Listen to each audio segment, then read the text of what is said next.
टांगी ब्लॉक कुहुडीर Mahavir athletics association आनुकूल्य 65तम सर्वभारतीय Mahavir cup football tournament Janata stadium रे उद्घाटित होईछि।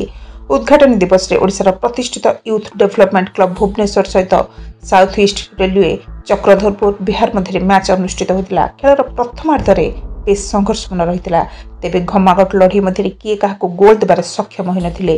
फिफा नियम अनुसार शेष ट्राइब्रेकर माध्यम 5-4 गोल व्यवधान विजय हुई south east railway Chakradharpur Bihar मध्य राउंड को उत्तीर्ण होती। उद्घाटन मैच रे मुख्य अतिथि भाव आईन एवं अबकारी विभाग मंत्री पृथ्वीराज हरिचंदन, सम्मानित अतिथि भाव खोर्धा विधायक प्रशांत जगदेव, पूर्वतन जिला परिषद अध्यक्ष रामचंद्र महापात्र समेत अन्य अतिथि मैंने जोगदे खेलाड़ी को उत्साहित करते। कुहुडी भली एक ग्रामांचल दीर्घ 65 वर्ष धरी जातीय टूर्नामेंट भली व्ययबहुल खेल आयोजन कर आयोजक मान धन्यवाद देते विधायक प्रशांत जगदेव।